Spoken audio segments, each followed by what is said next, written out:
9వ అధ్యాయము, లూకా శుభవార్త 9వ అధ్యాయము 22 నుండి కొన్ని వచనాలు నేను చదువుతాను. దయచేసి మీరు మీ గ్రంథంలో చదవలసిందిగా కోరుచున్నాను. లూకా శుభవార్త 9వ అధ్యాయము 22వ వచనం. మనిషి కుమారుడు బహుశ్రమలు పొంది పెద్దల చేతను ప్రధాన యాజకుల చేతను శాస్త్రుల చేతను విసర్జింపబడి చంపబడి 3వ దినమున లేచుట అగత్యమని చెప్పెను.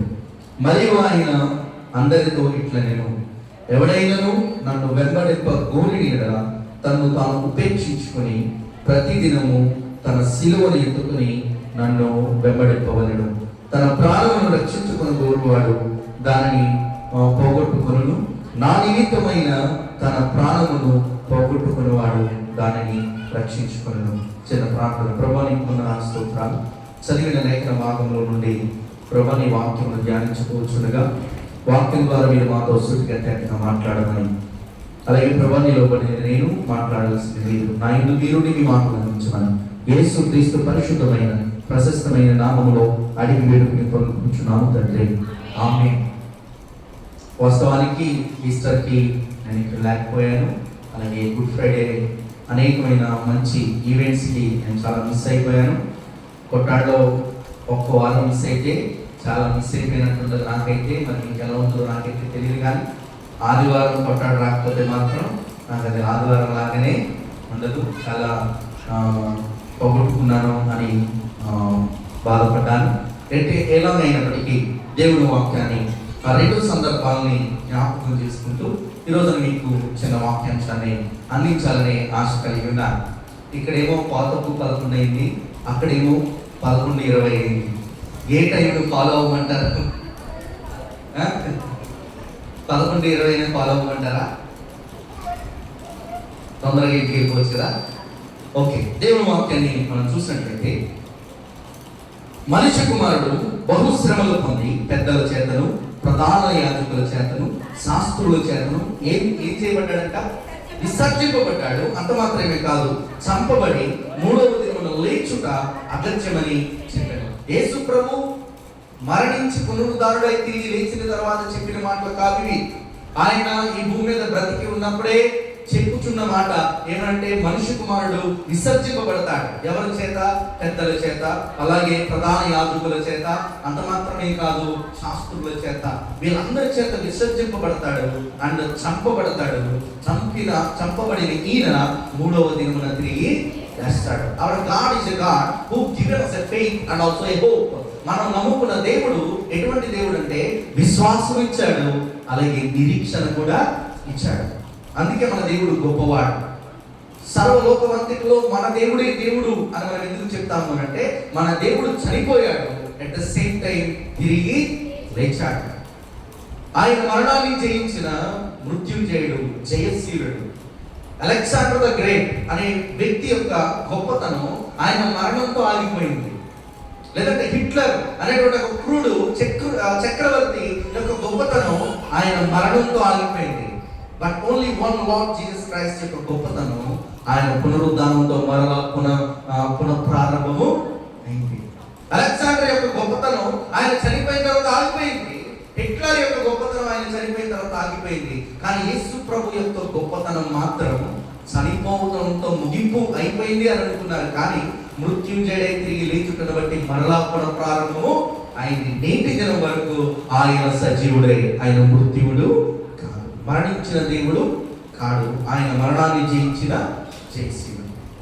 ఇటువంటి దేవుణ్ణి మనం వెంబడించాలి అనుకున్నప్పుడు, ఇటువంటి దేవుణ్ణి మనం ఆశ్రయించాలి అని అనుకున్నప్పుడు, చాలా మంది సిలువ అంటే క్రైస్తవ్యానికి ముఖ్యముగా కనిపించే ఇమేజ్, క్రిస్టియానిటీ అని అంటే కనబడే ముఖ్య ఇమేజ్ ఏంటంటే సిలువ. చాలా మంది దీన్ని గేలి చేస్తారు, ఎగతాళి చేస్తారు. ఏమనంటే 2 చెక్కలు 3 మేకులు అని అంటూ ఉంటారు. కానీ ఈ 2 చెక్కలు ఈ 3 మేకులు నీలాంటి నాలాంటి అనేక మందికి విశ్వాసాన్ని కొని తెచ్చిపెట్టింది. ఎందుకు సిలువ ఎంత గొప్పది అని అంటే, సిలువ క్రీస్తు చేత మోయబడింది, అట్ ద సేమ్ టైం సిలువ క్రీస్తును మోసింది. సిలువ క్రీస్తు చేత మోయబడింది, అట్ ద సేమ్ టైం సిలువ క్రీస్తును మోసింది. ఇంకొక భక్తుడు అంటాడు, క్రీస్తు లేని సిలువ మనకు ఆశ్రయం కాదు, సిలువ వేయబడని క్రీస్తు మనకు రక్షకుడు కాలేడు. నిజమే, క్రీస్తు లేని సిలువ మనకు ఆశ్రయం కాదు, సిలువ వేయబడని క్రీస్తు మనకు రక్షకుడు కానే కానేరాడు. మనం దాన్ని గేలి చేసినా, ఎగతాళి చేసినా, ఎంత అవమానించినా, అవర్ ఫెయిత్, మన విశ్వాసం దేని ద్వారా కట్టబడింది అంటే సిలువ మరణం ద్వారా. ప్రతి క్రైస్తవుడు విశ్వాసం పునఃప్రారంభమైంది. ఆయన పునరుద్ధానం ద్వారా ప్రతి విశ్వాస యొక్క నిరీక్షణ బలపడింది. ఇది ఎంతమంది అవునన్నా కాదన్నా ఇదే సత్యం. వాన్స్ హ్యావ్నర్ అనేటువంటి ఒక భక్తుడు అంటాడు, we need men of the cross with the message of the cross, bearing the marks of the cross అంటాడు. అంటే మనుషులు ఎలా ఉండాలి అంటే సిలువను మోసుకొని ఆయన వెంబడిస్తున్న మనుషులుగా ఉండాలి. అంత మాత్రమే కాదు, సిలువ సువార్తను లోకమంతటికి వ్యాప్తి చెందేటువంటి మనుషులుగా ఉండాలి. అంత మాత్రమే కాదు, సిలువ వల్ల వచ్చే మచ్చలను భరించగలిగే క్రైస్తవ విశ్వాసులుగా మనము ఉండాలి. క్రీస్తు కోసం ఆశీర్వాదాలు అనుభవిస్తాం, క్రీస్తు కోసం గొప్పతనాన్ని అనుభవిస్తాం, పేరు ప్రఖ్యాతిని అనుభవించడానికి ఇష్టపడతాం, లేదంటే పొగడతాలని ఇష్టపడతాం, కానీ సిలువ వల్ల వచ్చే మచ్చలను భరించడం మాత్రం ఇష్టపడతాం కదా. ఒక్క చిన్న మచ్చ వచ్చిందంటే చర్చ్ మార్చేస్తాం మనం. ఇంకా చిన్న మచ్చ వచ్చిందంటే ఇంకా చర్చ్ లో ప్లేస్ మార్చేస్తాం మనం. చిన్న మచ్చ వచ్చింది అని అంటే ఇంకా ఎవరిని లెక్క చేయం. కానీ క్రీస్తు అంటాడు, bearing the marks of the cross. ప్రతి క్రైస్తవుడు సిలువ వల్ల వచ్చే అవమానాన్ని భరించగలగాలి. ప్రతి క్రైస్తవుడు సిలువ వల్ల వచ్చేటువంటి అవమానాన్ని సహించగలగాలి. That is the only Christianity. క్రైస్తవం అంటే అదే. ఈరోజు నా వెంబడింపగోరిన ఎడల, ఈరోజు నేను చదివించిన లేఖన భాగంలో 22వ వచనంలో చూస్తే, 23వ వచనంలో, మరియు ఆయన అందరితో ఇట్లా, నేను ఎవడైనను నన్ను వెంబడింపగోరిన ఎడల, చాలండి. ద ఫస్ట్ పాయింట్, ఈరోజు ఆయనను వెంబడింప కోరాలి అనే ఆశ ప్రతి క్రైస్తవుల్లో ఉండాలి. లోకాన్ని వెంబడించడం కాదు, సినిమాల్ని వెంబడించడం కాదు, సీరియల్ని వెంబడించడం కాదు, లోకాన్ని వెంబడించడం కాదు, ఆయనను వెంబడించడానికి నీలో ఆశ ఉందా? Do you have a zeal to follow Jesus Christ? యేసును వెంబడించాలి అనే ఆశ నేటి దినాల్లో క్రైస్తవుల్లో చచ్చిపోయింది. క్రీస్తును వెంబడించాలి అనే ఆశ ఉన్నాయా? దేవుడు అంటాడు, తనని తాను ఏం చేసుకోవాలంట? ఉపేక్షించుకోవాలి. ఈ ఉపేక్ష అనే మాట చాలా మంది రాంగ్ అర్థం చేసుకున్నారు. ఉపేక్షించుకోవాలి అనంటే భర్త భార్యను వదిలేసి క్రీస్తు కోసం బ్రతకడం అని అనుకుంటున్నారు, లేదంటే భార్య భర్తను వదిలేసి క్రీస్తు కోసం బ్రతకడం అనుకుంటున్నారు, తల్లిదండ్రులు పిల్లల బాధ్యతలు వదిలేసి క్రీస్తును వెంబడించడం అనుకుంటున్నారు. కుటుంబాన్ని పట్టించుకోకుండా ఉద్యోగం మానేసి, లేదంటే చాలా మంది ఈరోజు ఎవాంజలిస్టులుగా పరిగెడుతున్నారు. వారు ఉన్న ఉద్యోగాన్ని మానేసి, ఉన్న కష్టాన్ని మానేసి వారు క్రీస్తును వెంబడిస్తున్నారు అని అనుకుంటున్నారు. కానీ అది నిజంగా ఉపేక్షించుకోవడం కాదు. దేవుడు నీకు ఇచ్చిన ఉద్యోగాన్ని మానేసి దేవుని కోసం బ్రతకడం కాదు, లేదంటే దేవుడు నీకు ఇచ్చిన బాధ్యతను విడిచిపెట్టి దేవుని కోసం బ్రతకమని కాదు ఉపేక్షించుకోమంటే. అసలు ఉపేక్షించుకోవడం అంటే ఏంటి, అపేక్షించడం అంటే ఏంటి? ఈరోజు దేవుని వాక్యాన్ని మనం అర్థం చేసి, అసలు దేవుడు ఏమి ఉపేక్షించమన్నాడు, దేవుడు ఏమి అపేక్షించమన్నాడు? ఉపేక్ష అనంటే విడిచిపెట్టడం, అపేక్ష అనంటే ఆశించడం. దేవుడు ఆయన్ని వెంబడించాలి అని కోరిన మనుషులకి కొన్ని ఉపేక్షించమని చెప్పాడు, కొన్నిటిని ఆశించమని చెప్పాడు. ఏది వదిలేయమన్నాడు, ఏది ఆశించమన్నాడు అనంటే, ఇక్కడ మనం చూస్తే నన్ను వెంబడింప గోరిన, if you have a zeal to follow Jesus Christ, చూడండి లూకా శుభవార్త 14వ అధ్యాయము 25వ వచనంలో, బహు జన సమూహము ఆయన కూడా వెళ్ళుచున్నప్పుడు ఆయన వారి కట్టు తిరిగి, ఎవరైనా నా యొద్దకు వచ్చి తన తండ్రిని, తల్లిని, భార్యను, పిల్లలను, అన్నదమ్ములను, అక్క చెండ్రులను తన ప్రాణంతో సహా ద్వేషింపకుంటే వాడు నా శిష్యుడు కానేడు. ఈ ఒక్క వచనాన్ని పట్టుకుని చాలా మంది మొత్తం మంది ఏమంటారంటే, మీ దేవుడు తల్లిని, తండ్రిని ద్వేషించమన్నాడు, మీ దేవుడు అక్క చెల్లెండ్రులను ద్వేషించమన్నాడు, మీ దేవుడు భార్య భర్తలను వదిలేయమన్నాడు అని అంటా ఉన్నారు. వాస్తవానికి దీని వెనకాల ఉన్న సత్యం ఇది కాదు. ద్వేషించండి అనే అర్థం ఏంటంటే, నాకంటే ఎక్కువగా వారిని ప్రేమించకండి అనేటువంటి ఆజ్ఞ. నాకంటే ఎక్కువగా వారిని కాదు ప్రేమించాల్సింది, క్రైస్తవుల ప్రతి హృదయాల్లో. అందుకే చాలా క్లియర్గా దేవుడు చెప్పాడు, నీవు ఆయనను వెంబడింప గోరిని అనగా నీవు నీ తల్లి కంటే దేవుణ్ణి ఎక్కువ ప్రేమించాలి, నీ తండ్రి కంటే దేవుణ్ణి ఎక్కువ ప్రేమించాలి, నీ కుటుంబాన్ని కంటే ఎక్కువగా ఎవరిని ప్రేమించాలి? దేవుడిని ప్రేమించాలి. నీ హృదయంలో దేవుడు ఉండాల్సిన స్థానంలో దేవుడు ఖచ్చితంగా ఉండాల్సిందే. ఈ మాట ఎవరికి చెప్తున్నాడు అని అంటే, ఆయనని వెంబడించాలి అనే ఆశ కలిగిన వారికి మాత్రమే. లోకంలో ఉండే ప్రతి ఒక్కరికి కాదు, లోకంలో తిరుగుతున్న ప్రతి ఒక్కరికి కాదు, హిందువులకో ముస్లిమ్స్కో లేదంటే బుద్ధులకో కాదు. ఈ మాట ఎవరికి చెప్తున్నాడు అంటే, టు ఎవ్రీ క్రిస్టియన్, ప్రతి క్రైస్తవుడికి దేవుడు ఏం చెప్తున్నాడంటే, ఆయనను వెంబడింప గోరిని అనగా దేవుడి కంటే ఎక్కువగా నువ్వు ఎవరిని ప్రేమించడానికి వీలు లేదు.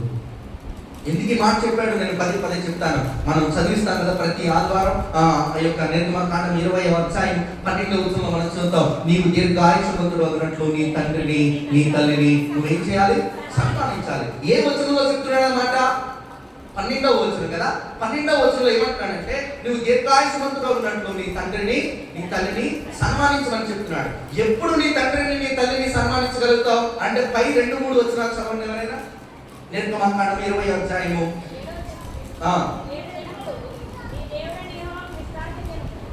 కాదండి, 2వ వచనం 3వ వచనం. నీ దేవుడైన యెహోవాను నేనే దాసుల గృహమైన ఐగుప్తు నుండి విడిపించిన వాడు, నేను తప్ప నీకు వేరొక దేవుడు ఉండకూడదు. అది మొట్టమొదటిగా ఆయన తప్ప వేరొక దేవుడు నీలో ఉండనప్పుడు, నీకు ఆయన తప్ప వేరొక దేవుడు ఉండనప్పుడు, అప్పుడు నీవు దీర్ఘాయుష్మంతుడు అన్నట్లు నీ తండ్రిని నీ తల్లిని ఏం చేయగలుగుతావు? సన్మానించగలుగుతావు. వ్యభిచరింపకుండా ఉండగలుగుతావు, దొంగిలకుండా ఉండగలుగుతావు, నీ పొరుగు వారి మీద అబద్ధ సాక్ష్యం పలకకుండా ఉండగలుగుతావు. ఎప్పుడు? నీ దేవుడైన యెహోవా దేవుడుగా నీ హృదయంలో ఉన్నప్పుడు. ఆ కాంటెక్స్ట్ ని దేవుడు ఇక్కడ చెప్తున్నాడు. ఎందుకు తండ్రిని తల్లిని ద్వేషించమన్నాడంటే, దేవుణ్ణి ప్రేమించలేని నీవు నీ తల్లిని ప్రేమించలేవు, నీ తండ్రిని ప్రేమించలేవు, లోకాన్ని ద్వేషించలేవు.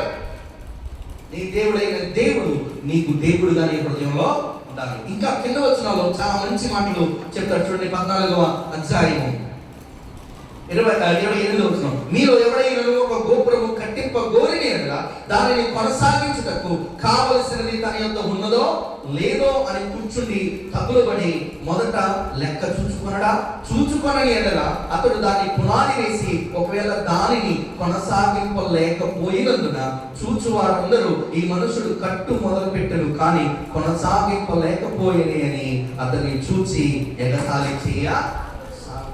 ఎందుకు దేవుడు నన్ను వెంబడింపాలి అని అంటే, మీరు వీళ్ళందరినీ ద్వేషించాలి అని చెప్తున్నాడు అంటే, మీరు నీ విశ్వాసంలో కడ వరకు కొనసాగాలి. ఒక చోట ఆగిపోవడానికి వీలేదు. అప్పు వచ్చిందని, శ్రమ వచ్చిందని అక్కడ నీ విశ్వాసం ఆగిపోకూడదు. అందుకన్నాడు దేవుడు, నువ్వు గోపురం కట్టాలి అని అనుకున్నప్పుడు, ఎవరైనా ఒక ఇల్లు కట్టాలి అనుకున్నప్పుడు ఏం చేయాలంట? కూర్చుని లెక్కలు వేయాలంటే, ఇల్లు కట్టడానికి ఎంత అవుతుంది, ఫౌండేషన్ ఎంత అవుతుంది, స్లాబ్ ఎంత అవుతుంది, చుట్టూ ప్లాస్టిక్ ఎంత అవుతుంది, గోడలకు ఎంత అవుతుంది, పై పెట్టుకోవడానికి ఎంత అవుతుంది, లోపల గదులకు ఎంత అవుతుంది, అన్ని లెక్క చూసుకుని అప్పుడు ఏం చేయాలంట? ఇల్లు కట్టడం ప్రారంభించాలి. అవి ఏమి లెక్క చూడకుండా గుడ్డిగా మనం అడిగి వేసామనుకుని ఏమైందంట? పునాదులు దాకా కట్టి ఆపేస్తామంట. అప్పుడు అందరూ లోకంలో వారందరూ చూసి ఏం చేస్తారంట?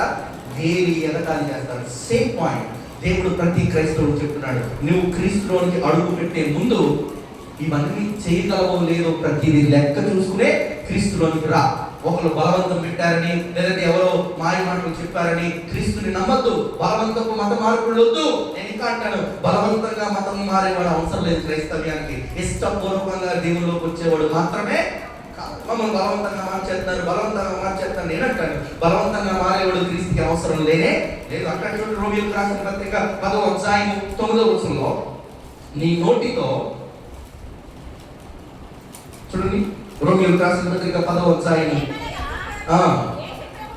యేసు ప్రభువు అని నీ నోటితో ఒప్పుకొని దేవుడు మృతుల్లో నుండి ఆయన లేపునని నీ హృదయములో విశ్వసించి. ఏంటంట? ఎక్కడ విశ్వసించాలి? హృదయంలో విశ్వసించాలి. Your heart was not accepting Lord Jesus Christ, you not suppose to believe in him. నీ హృదయం కనుక యేసు ప్రభుని అంగీకరించకపోతే నువ్వు అంగీకరించిన అవసరం లేదు. బలవంతంగా నువ్వు యేసు ప్రభుని నమ్ముకోని అవసరం లేదు. అదే ఇల్లు కట్టేటప్పుడు నువ్వు లెక్క చూసుకుని దేవుళ్ళలోకి రావాలి. ఇల్లు కట్టాలి అని అనుకున్నాం,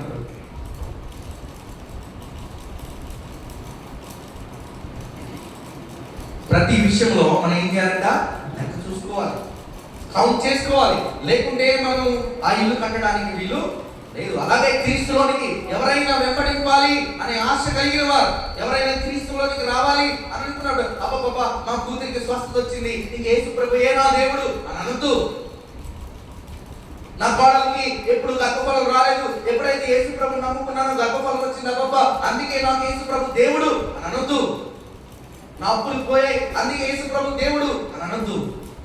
అన్నిటికీ లెక్క చూడు. నేనంటాను, యేసు ప్రభుని నమ్ముకుంటే ఫస్ట్ గా నీ దగ్గరికి రావడం కాదు, కానీ నీ దగ్గర ఉన్న 100 రూపాయలు పోతాయి. ఫస్ట్ యేసు ప్రభుని నమ్ముకుంటే ఫస్ట్ ఏమైతే తెలుసా? అందుకే అంటాడు తిమోతి, చాలా మంచి మాట్లాడాడు చూడండి. 2వ తిమోతికి రాసిన పత్రిక 3వ అధ్యాయం 12వ వచనం, క్రీస్తునందు సత్పతితో బ్రతుకును ఉద్దేశించిన వారందరూ ఆశీర్వాదం పొందెదరు అన్నదా? ఏం పొందుతారంట? మన దగ్గర ఉన్నాయి ఫస్ట్ పోతాయి. యేసు ప్రభువును నమ్ముకున్నప్పుడు ఏమైతుందంటే దేవుడు మన దగ్గర పోవాల్సి పోగొడతాడు, ఉంచాల్సి మాత్రమే ఇస్తాడు. మన దగ్గర ఉండే 100 రూపాయలు పోవచ్చు, కానీ దేవుడి దగ్గర నుండి 1000 రూపాయలు మరలా తిరిగి వస్తాయి. కానీ నేటి దినాల్లో క్రైస్తవులు పోయే 100 రూపాయలు చూసి దేవుడికి దూరం అయిపోతున్నారు తప్ప దేవుడి దగ్గర నుండి వచ్చే 1000 రూపాయలు మాత్రం చూడట్లేదు. ఎందుకు అంటే దేవుడు ఎప్పుడైనా మనల్ని కరెక్ట్ చేయాలనుకున్నప్పుడు మన దగ్గర ఉన్న చెడుదంతటిని తొలగించి మంచిని రెట్టింపుగా ఇస్తాడు. అలా అనుకుంటే అబ్రహాము పొలంతా పోగొట్టుకున్నాడు, తన వ్యాపారాన్ని పోగొట్టుకున్నాడు, తన తల్లిదండ్రులను పోగొట్టుకున్నాడు, అన్ని పోగొట్టుకున్నాడు. మొదట అబ్రహాముని ఆశీర్వదించేటప్పుడు కంటే ఆశీర్వదించే ముందు దేవుడు అబ్రహాం దగ్గర ఉన్న 100 రూపాయలు ఆగేసుకున్నాడు. ఇసుకు రేణువుల వంటి ఆశీర్వాదాన్ని దేవుడు ఇచ్చాడు. అంటే పోవాల్సినవి పోగొట్టాడు, రావాల్సినవి దేవుడు ఏం చేశాడు? తీసుకొచ్చి పెట్టాడు. ఇవన్నీ లెక్క చూసుకుని అప్పుడే క్రీస్తులోనికి రా అని దేవుడు అంటాడు.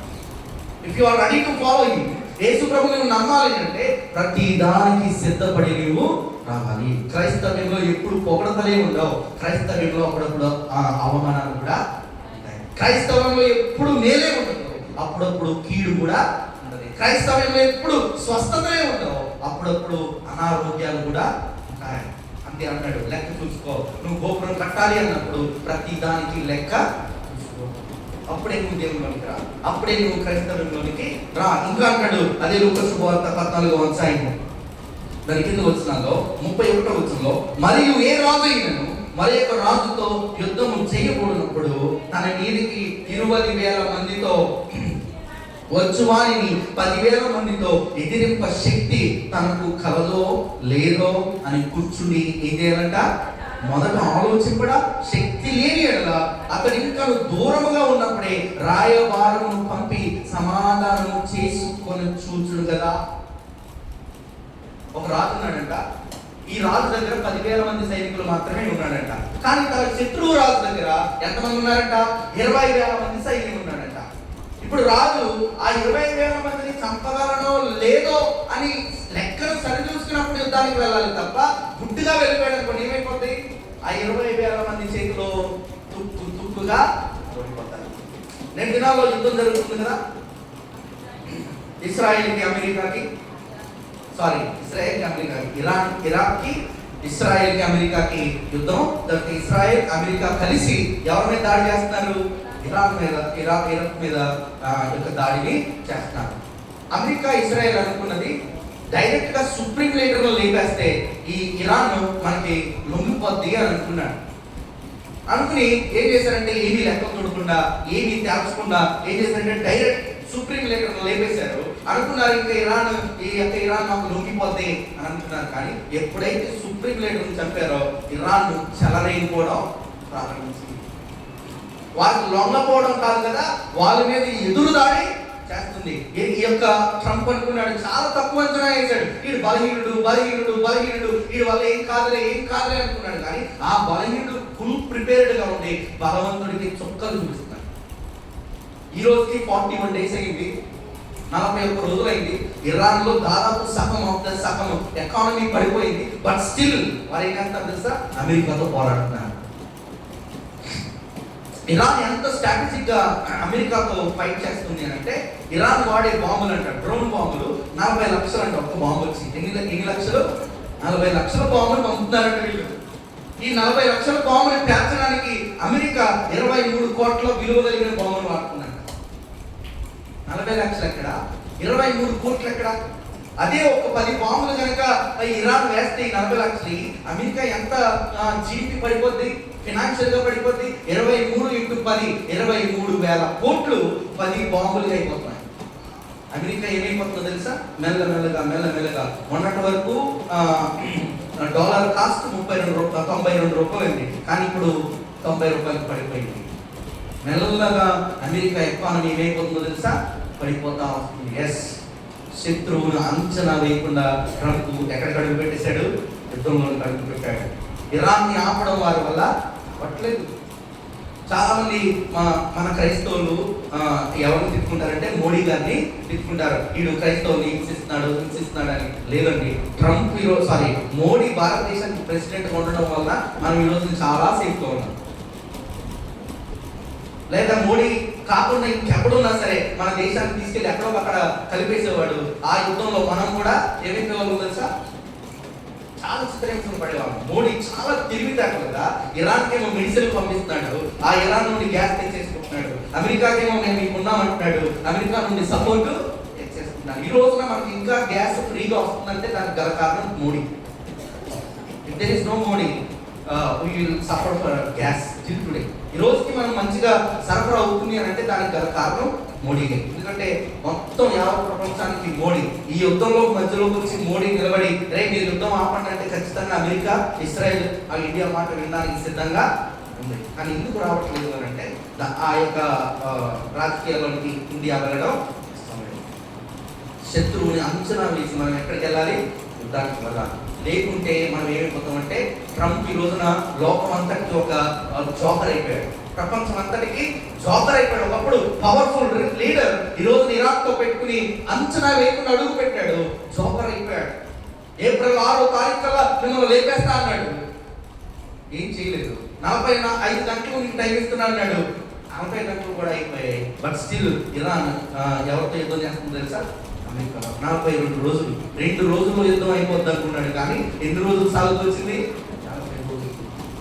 శత్రువును అంచనా వేయకుండా ట్రంప్ ఎలాగైతే యుద్ధానికి దిగాడో, ఎలాగైతే ఈ రోజున జోకర్ అయిపోయాడో, అలాగే ఎవరైనా క్రీస్తును వెంబడించాలి అనుకునేవాడు లెక్క చూసుకోకుండా అడుగు పెట్టడానికి వీలు ఉద్రేకంతోనో ఆవేశంతోనో ఎవరితో బలవంతంతోనో మీరు క్రీస్తులోనికి రావద్దు. హృదయపూర్వకంగా క్రీస్తుని వెంబడించడానికి ఇష్టపడండి. That is the message Christ want to say to every Christian. ప్రతి క్రైస్తవుడికి దేవుడు చెప్పాలనుకునే మాట, లెక్క చూసుకునే క్రీస్తులోనికి రా.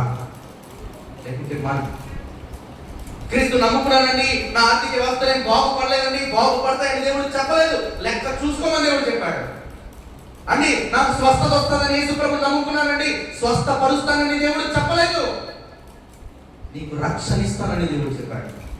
నువ్వు రక్షింపబడితే ఆటోమేటిక్గా స్వస్థత నీ దగ్గరికి వస్తుంది. సరిగ్గా నడుచుకోకే దేవుడిచ్చే ఈవులను ఏం చేసుకోలేకపోతున్నామంట? సంపాదించుకోలేకపోతున్నాం. మనం ఎప్పుడైనా సరే నష్టాన్ని కొని తెచ్చుకునేది దేవుడి వల్ల కాదు, మనకున్న అవిశ్వాసాన్ని బట్టి, మనకున్న అవిధేయతను బట్టి, మనం చేసే అపరిమితమైన పాపమును బట్టి మనలో నష్టాలనే వస్తాయి తప్ప దేవుడు ఎవరిని నష్టపరిచేవాడు కానే కాదు. అందుకే అన్నాడు, రాజు యుద్ధానికి వెళ్ళినప్పుడు అన్నిటినీ సరి లెక్క చూసుకుని యుద్ధంలోనికి దిగాలి, లేకుంటే నష్టపోతావు నువ్వే. క్రైస్తవ్యంలో వచ్చిన నీతో దేవుడు చెప్తున్నాడు, నీవు దేవుణ్ణి వెంబడింపగోరిని అనగా ఏమన్నాడు తెలుసా? బహు జన సమూహం వైపు తిరిగి మీరు ఆగండి, ఒకవేళ మీరు నన్ను వెంబడించాలి అంటే గోపురం కట్టేవాడు లెక్కలు చూడాలి, రాజు యుద్ధానికి వెళ్ళేవాడు సైన్యం లెక్క చూడాలి. లెక్క చూడకుండా యుద్ధానికి వెళ్ళాడో, లెక్క చూడకుండా ఇల్లు కట్టాడో పునాదుల దగ్గర ఆగిపోతాడు, శత్రువు చేతిలో బలవంతంగా ఓడిపోతాడు. అలాగే మీరు నన్ను వెంబడించాలి అనుకుంటే లెక్కలు చూసుకుని నా వెంట పరిగెట్టండి, లేకుంటే మీరు ఒక ఆగిపోతారు, కొనసాగలేరు. క్రైస్తవ్యం అనేది 4 రోజులు చేసే భక్తి కాదు, 10 రోజులు చేసే భక్తి కాదు, వారం రోజులు చేసే భక్తి కాదు, లేదంటే వారానికి 1 రోజు చేసే భక్తి కాదు, అనుదినము చేసేటువంటి భక్తి. నీ జీవితంలో ప్రారంభం నుండి ముగింపు వరకు కొనసాగగలిగితేనే క్రీస్తులోనికి రా. మధ్యలో ఆగిపోయేటట్టయితే రావద్దు, కొనసాగాలి. Once you step in you have to follow Jesus Christ. క్రీస్తులోనికి అడుగు పెడితే ఇంక నీ జీవితాంతకాలం నువ్వు ఏం చేయాలి? కొనసాగుతూనే ఉండాలి. అలా అయితే నీ క్రీస్తులోనికి రా అని దేవుడు ఆ బహు జన సమూహంతో చెప్తున్నాడు. ఆ జన సమూహంతో చెప్పిన దేవుడు ఈ రోజు మనతో కూడా చెప్తున్నాడు, నువ్వు ఆయన వెంబడించాలి అని అంటే గోపురం కట్టాలనుకుంటున్నావు, నువ్వు లెక్కలు చూడాలి. యుద్ధానికి వెళ్ళాలి అనుకుంటున్నావు, నీ సైన్యం ఎంతో నువ్వు లెక్క చూడాలి. ఒకవేళ శత్రువు చేతి కొత్త నీళ్ళుగా ఊడిపోయేవాడుగా కొనసాగలేని వాడుగా అనుకుంటావా, యుద్ధం చేయొద్దు, గోపురం కట్టద్దు, క్రీస్తువుడికి రావద్దు. స్ట్రైట్ ఫార్వర్డ్ గా తెలుసుకుంటున్నాడు. ఎందుకు మిమ్మల్ని వెనక్కి తోసేయాలని కాదు. I want to build a strong faith in your heart. మీ విశ్వాసంలో స్థిరమైన బలమైన విశ్వాసం స్థాపింపడాలి అంటే ఆశీర్వదింపబడతారు, ఆశీర్వదింపబడతారు, ఆశీర్వదింపబడతారు. నో, క్రైస్తవ్యం అంటే ఆశీర్వాదం కాదండి. క్రైస్తవ్యం అంటే దేవుని కోసం నిలబడడం. నీ క్యారెక్టర్ అనేది దేవుని కోసం నిలబడాలి.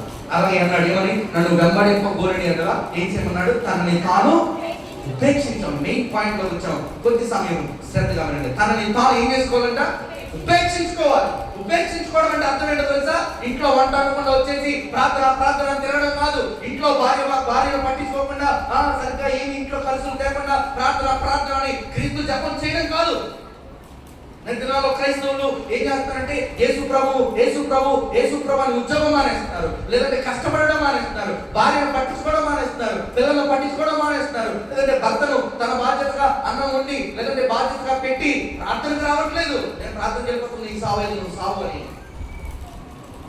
ఉపేక్షించేసుకున్నాను అని అనుకుంటున్నారు. ఇది కాదు నిజమైన ఉపేక్షణ. ఇది కాదు నిజమైన క్రీస్తు కోసం నిలబడే గుణం. బైబిల్లో ఒక వ్యక్తి ఉన్నాడు. ఆయన కొన్నిటిని ఉపేక్షించుకున్నాడు, కొన్నిటిని దేవుడి కోసం అపేక్షించుకున్నాడు.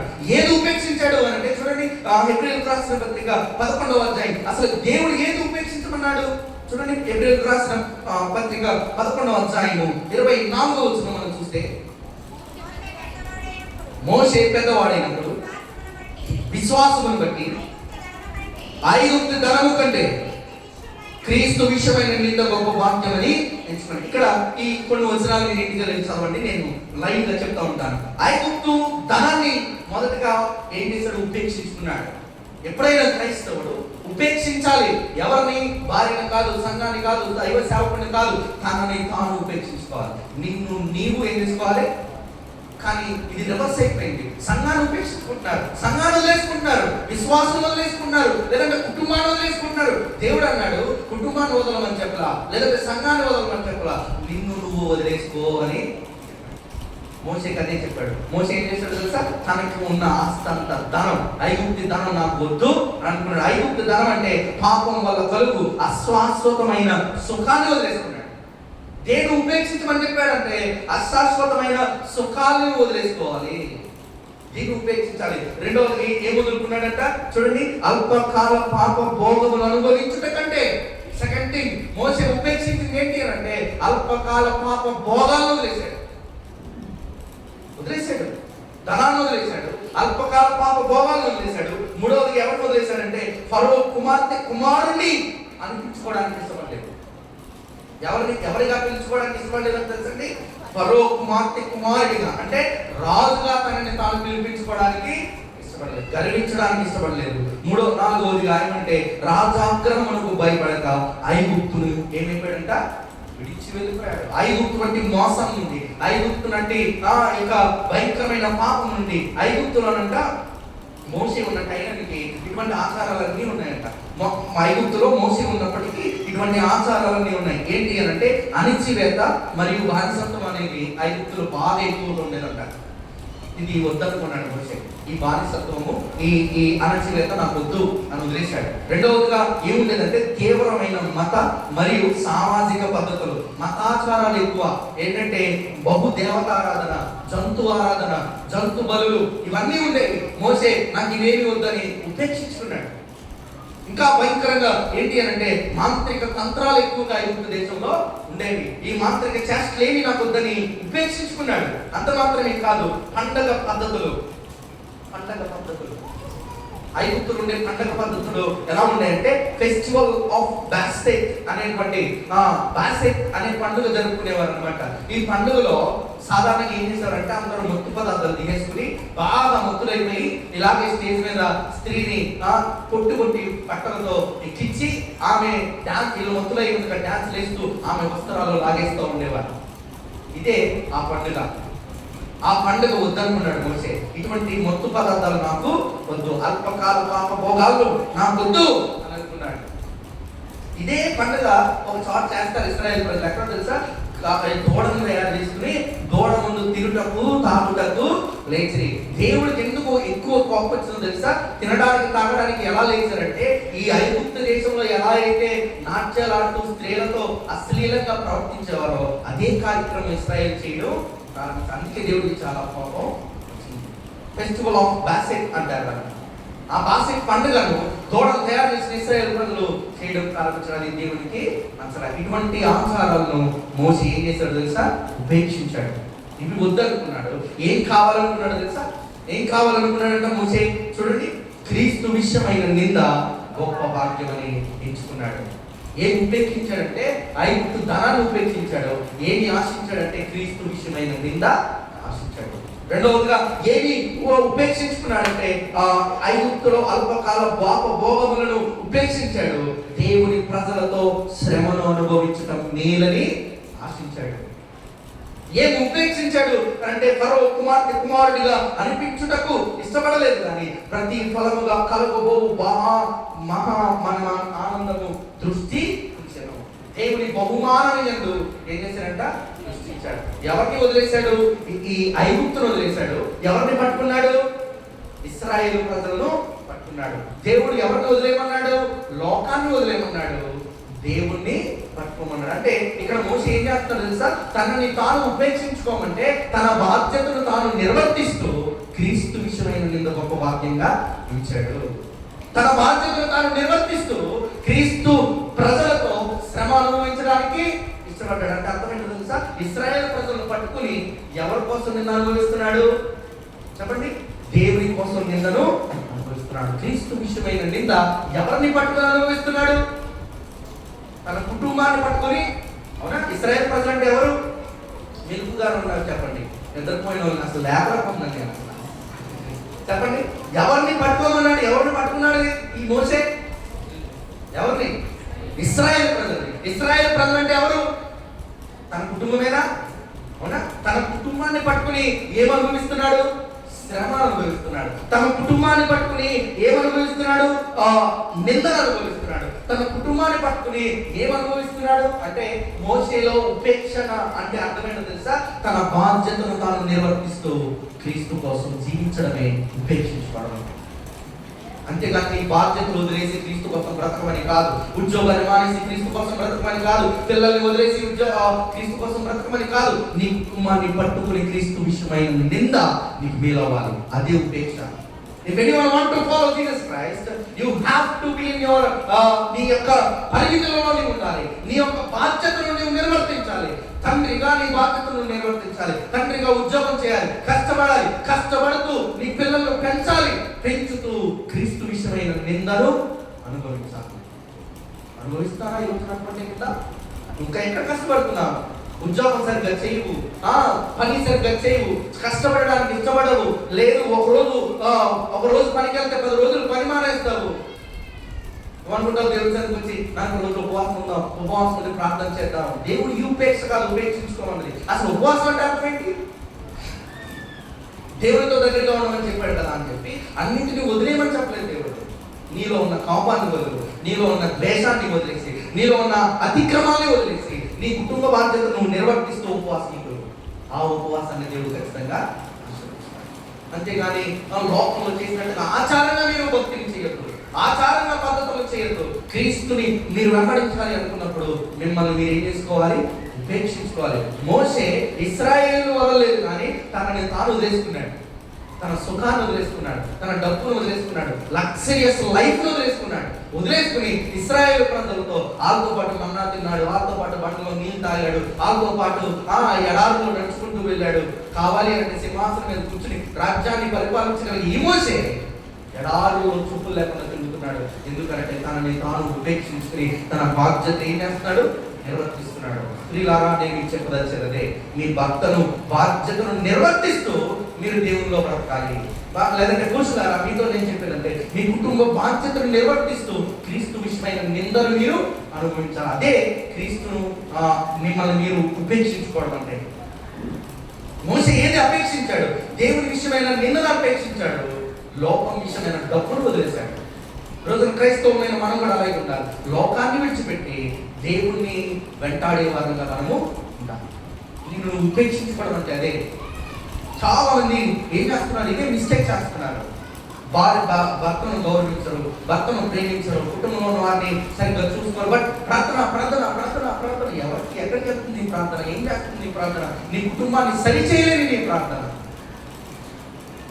ఉపేక్షించుకోవడం అంటే ఉపేక్షించుకోవడం అంటే మోషే ఏ రీతిగా డబ్బును వదిలేసి ఇశ్రాయేలు ప్రజలను పట్టుకుని వాటిని క్రమశిక్షణ చేసుకుంటూ వెళ్ళాడు. అవునా? 10 ఆజ్ఞలు ఎవరికి ఇచ్చాడు మోషే? తన కుటుంబానికి ఇచ్చుకున్నాడు. లేదంటే కానాను దేశానికి ఎవరిని చేర్చాడు మోషే? తన కుటుంబాన్ని చేర్చుకున్నాడు. లేదంటే ఇశ్రాయేలు ప్రజల్ని చెర నుండి విడిపించి ఎవరిని కాపాడుకున్నాడు మోషే? తన కుటుంబాన్ని కాపాడుకున్నాడు. చెరలో ఉన్న తన కుటుంబాన్ని కాపాడుకున్నాడు. ఆకలిలో ఉన్న తన కుటుంబానికి ఆకలి పెట్టాడు, అన్నాన్ని పెట్టాడు. అలాగే ఎడారిలో నడుస్తున్న ఇశ్రాయేలు ప్రజలు పగలు మేఘస్తంభాన్ని, రాత్రి అగ్నిస్తంభాన్ని పెట్టి నడిపించుకుంటూ వెళ్ళాడు. అంత మాత్రమే కాదు, పాములు తేళ్లు ప్రవహించే దేశానికి మోసే తన కుటుంబాన్ని ఏం చేసుకున్నాడు? నడిపించుకున్నాడు. సేమ్ థింగ్ ప్రతి క్రైస్తవుడు చేయాలి. చెరలో ఉన్న నీ కుటుంబాన్ని విడిపించుకోవాలి. లోకంలో ఉన్న నీ కుటుంబాన్ని దేవుల్లో నడిపించుకోవాలి. దేవుల్లో నడిపించుకుంటూ వచ్చే కష్టాలని అనుభవిస్తూ, కష్టాల్లో క్రీస్తుని నీ కుటుంబానికి పరిచయం చేస్తూ పరలోక దేశానికి, పరలోక రాజ్యానికి చేర్చడమే ప్రతి క్రైస్తవుడి యొక్క లక్ష్యం. ఎలా అయితే మోషే ఇశ్రాయేలు ప్రజలు ఐగుప్తులకు చేర్చాడో, నీ కుటుంబాన్ని నువ్వు ఎక్కడ చేర్చాలి? పరలోకానికి చేర్చాలి. ఉపేక్షించుకోవడం అంటే కుటుంబాన్ని వదిలివేయడం కాదు, కుటుంబాన్ని పట్టుకుని క్రీస్తు విషయమై కష్టపడడమే. ఇదే దేవుడు చెప్తున్న మాట. తనని తాను ఉపేక్షించుకోవాలి. నిన్ను నువ్వు ఉపేక్షించుకుని దేవుని కోసం నిలబడాలి. ఇంకా ఏంటేమన్నాడంట? తనని తాను ఉపేక్షించుకుని, తర్వాత వచ్చిన చదవండి, తర్వాత మాట లోక శుభవార్త 9వ అధ్యాయము చివరి మాట చదువుకుని మనం ముగించుకుందాం. ఏంటంట? మరలా చెప్పండి. ఓన్లీ ఆదివారం ఒక రోజు అన్నాడా దేవుడు? వారానికి ఒక రోజు సియోను పోయి సరిపోద్ది అన్నాడా? లేదంటే నెలకు ఒక వారంలో నువ్వు సిలువ పోయి సరిపోద్ది అన్నాడా? ప్రతి దినము ఇక్కడ అడుగుతున్నాను మనసుగా, ఈ రోజే బైబిల్ చూసిన వారు అనుకోండి, ఇక్కడ ఈ రోజే బైబిల్ తెలిసి చదువుతున్నానండి అన్నవారు ఎంతమంది? ఈ రోజే మోకరించి ప్రార్థన చేశానండి అన్నవారు ఎంతమంది? అనుదినము చదువుతున్న వారు లేరే, అనుదినము ప్రార్థిస్తున్న వారు లేరే, అనుదినము సిలువను మోస్తున్న క్రైస్తవుడు ఏడి? వారానికి ఒకసారి బైబిల్ టింగ్ అని ఇచ్చి ఆదివారం కనబడి వెళ్ళిపోతే సరిపోతే అనుకుంటావా? కానీ అంటాడు ప్రతి దినము యూ షుడ్ ఎవ్రీడే నువ్వు సిలువను మోయాలి. ప్రతిరోజు సిలువను మోయాలి. వాస్తవమా? 2 దినాల్లో సువార్త ఎవరికి ప్రకటించాల్సి వస్తుంది అంటే పదే సువార్తను క్రైస్తవులకే పరిచయం చేయాల్సి వస్తుంది. బైబిల్ చదవండి అని ఎవరికి చెప్పాల్సి వస్తుంది? క్రైస్తవులకే. ప్రార్థన చేసుకోండి అని ఎవరికి చెప్పాల్సి వస్తుంది? లోకస్తులకి కాదు, క్రైస్తవులకే. ఎందుకు అనంటే క్యారెక్టర్, వారి యొక్క వ్యక్తిత్వాన్ని మార్చేస్తున్నారు.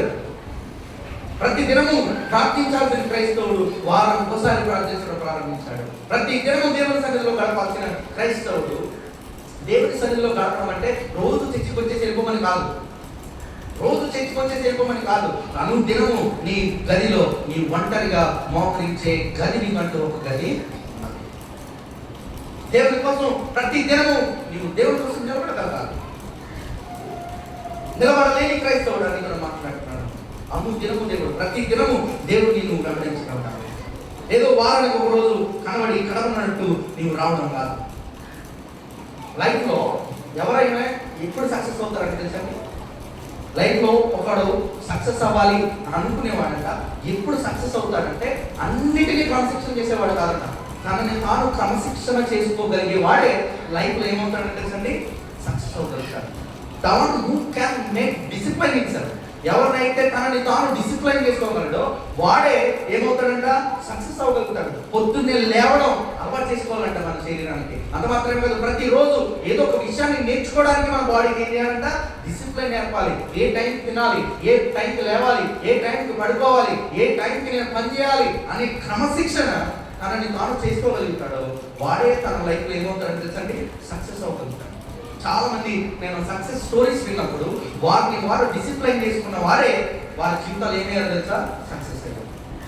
ఈరోజు నీతో మాట్లాడుతున్నా, నువ్వు ఎంతవరకు నువ్వు దేవునిలో క్రమపరుచుకున్నావు? అనుదినము దేవునిలో బ్రతుకుతున్నావా?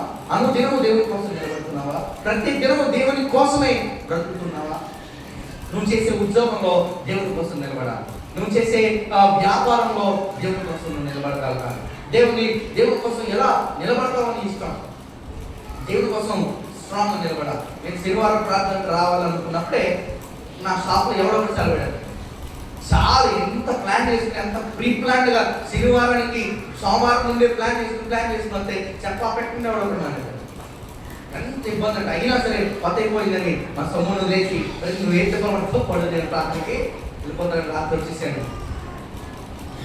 కొన్నిసార్లు రావడం చాలా, బట్ నీ జీవితంలో నువ్వు దేవుని మందిరానికి రాలేనప్పుడు నీ ఇంటికాడ దేవునితో గడపగలగాలి. ఇంటికాడ దేవునితో రాలేక ఉన్నప్పుడు, వచ్చే అవకాశం ఉన్నప్పుడు వచ్చే, రాలేనప్పుడు మాత్రం నీ ఇంట్లో నువ్వు దేవునితో గడపగలిగే ప్రతి దినము you should not miss single day. ఒక్క రోజు కూడా దేవునితో గడపలేని దినం నీ జీవితంలో ఉండకూడదు. ప్రార్థన కనీసం మోకరించి ఒక 5 నిమిషాలు అన్న, ప్రభా ఈరోజు నేను నిన్ను ప్రార్థన చేయలేకపోయాను, దయతో నన్ను క్షమించు, చాలా హెవీ బస్సు ఉండిపోయి దాన్ని బట్టి నేను నీ సన్నిధిలో మోకరించలేకపోయాను, దయతో నన్ను క్షమించు ప్రభా, రేపటి దినం నుంచి చూడగలిగే అవకాశాన్ని నాకు దయచేసి రాత్రి తీసుకున్నది నన్ను దయచేసి నన్ను క్షమించమని యేసు నామములో అడుగుతున్నాను తండ్రి. ఆమె మాత్రం అయిపోయింది కదా. దేవుడు ఏమో నీ పరిస్థితిని అర్థం చేసుకోలేని వాడు కాదు. నువ్వు ఎంత బిజీగా ఉన్నా సరే నా కోసం మోకరించావా క్రూరుడుగా నిలబడే దేవుడు మన దేవుడు కాదండి. నీ పరిస్థితిని అర్థం చేసుకుంటాడు మన దేవుడు. నువ్వు ప్రార్థన చేయకపోతే నీ మీద అలిగి మూర్తిక్కునే దేవుడు కాదు మన దేవుడు. నువ్వు బలిపోతే నీ దేవుడు మూర్తిక్కునే నువ్వు నాకు బలివ్వలేదని నిన్ను ప్రశ్నించే దేవుడు కాదు. నిన్ను క్షమిస్తాడు, నిన్ను అర్థం చేసుకుంటాడు. ప్రభా ఇది నా సిచ్యువేషన్, ఇది నా పరిస్థితి, ఇలా ఉంది నా జీవితం, దయచేసి నీకు సమయాన్ని ఇచ్చే ఒక్క అవకాశం నాకు దయచేయి ప్రభా, నా సమయాన్ని క్రమపరచు ప్రభా. క్యాన్ నువ్వు అటువంటి ప్రార్థన చేయగలవా? బిజీ అయిపోయినా పర్లేదు, నీ లైఫ్లో నువ్వు ఎంత బిజీగా ఉంటే అంత మంచిది. ఎంత బిజీగా ఉంటే అంత మంచిది. నేను బిజినెస్ చేయకముందు చాలా ఖాళీగా ఇంటి కూడా ఉండేవాడిని. నాకు చాలా కోపం వచ్చేసి, ప్రభా నేను చాలా లేజీ అయిపోతున్నాను ప్రభా, లేదా చాలా ముద్దోడిని అయిపోతున్నాను ప్రభా, నన్ను ఏం జాగ్రత్తలు బిజీగా చేయ ప్రభా అని అడిగాను. ఈ బిజినెస్ అనే తరగతి అయిపోతుంది నన్ను ఇచ్చినది రాత్రి పగలు నిద్ర లేకుండా అయిపోతున్నాను. అంటే బిజీ, ఎంత బిజీగా ఉందంత మంచిది. నీ మైండ్ అంత స్పీడ్గా పనిచేస్తుంది, నీ మైండ్ అంత యాక్టివ్గా పనిచేస్తుంది. అంత యాక్టివ్లో దేవునికి ఎంత సమయాన్ని ఇస్తే, ప్రతిదినం ఎంత సమయాన్ని ఇస్తే, ఎంత సమయం దేవుడిని అంచులంచులుగా జీవించుకుంటూ సిలువను మోయడం అంటే నువ్వు ఎంత బిజీలో ఎంత టైం దేవుడికి ఇస్తే దేవుడు సంతోషపడిపోతాడంటే, ఉప్పొంగిపోతాడంటే. మోషేని దీవించిన దేవుడు, అబ్రహాముని దీవించిన దేవుడు, ఇస్సాకుని దీవించిన దేవుడు, లేదంటే యాకోబుని దీవించిన దేవుడు నిన్ను ఎందుకు దీవించడు? వాళ్ళకి ఎంత బిజీ టైంలో ఉన్నా, యాకోబును తన మామ ఎంత శ్రమ పెట్టినా దేవుని ప్రార్థన సమయం మాత్రం ప్రార్థనకి ఇచ్చేవాడు. తన మామ కంటే ఎక్కువ ఆస్తి ఎవరికి ఉందంట? యాకోబుకున్నది. దేవుడు అంతగా దేవుడు యాకోబుని ఆశీర్వదించాడు. ప్రతి దినం ఇంత సమయాన్ని దేవుడికి ఇవ్వగలిగితే దేవుడు ఖచ్చితంగా మనల్ని జీవిస్తాడు. ఈ మాట ఎవరైనా నన్ను వెంబడించకూడదు అనగా తనని తాను ఏం చేసుకోవాలి? ఉపేక్షించుకోవాలి. ప్రతి దినము ఏం చేయాలి? సిలువ ఎత్తుకుని బ్రతకాలి. అట్టి జీవితం దేవుడు మనందరికీ అనుగ్రహించును గాక. ఆమేన్. తలలో వచ్చినట్లయితే ప్రార్థన చేద్దాం.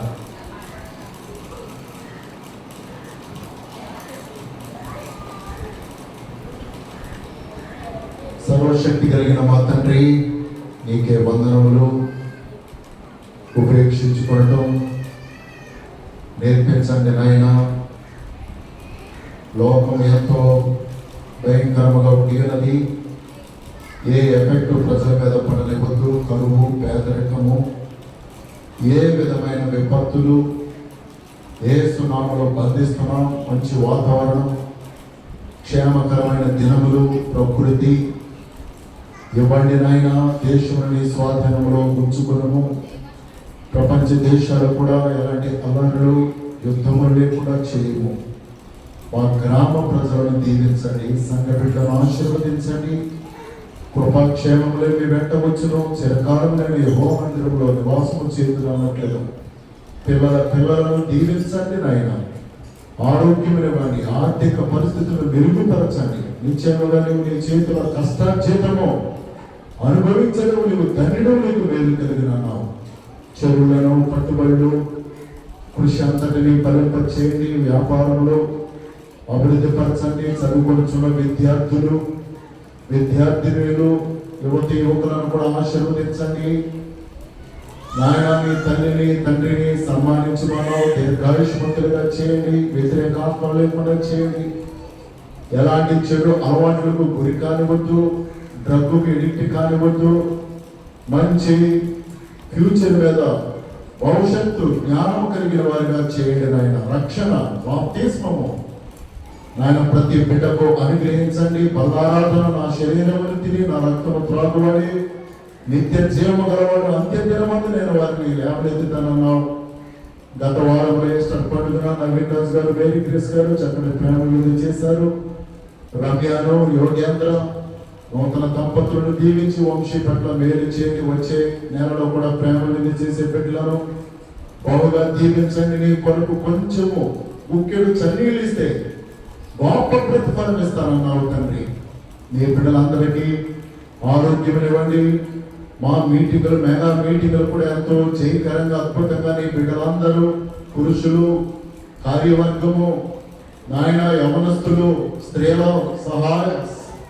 సహవాసం వారు కూడా నీ బిడ్డలు అందరూ కూడా ప్రయాసపడి ఎన్నో వందల మంది వచ్చి చక్కటి వాక్యములు వెళ్ళి బలపరచబడ్డారు. ఎంతో ఖర్చు చేసి సువార్తను ప్రకటించావు. అయ్యో, సువార్త ప్రకటింపవలసిన భారం నా మీద ఉన్నది. సువార్తను ప్రకటింపకపోయిన నాకు శ్రమ. పౌలు గారు చెప్పినట్లుగా ప్రతి సంవత్సరము ప్రజలకు వాక్యమును అందించే కృపనివ్వండి.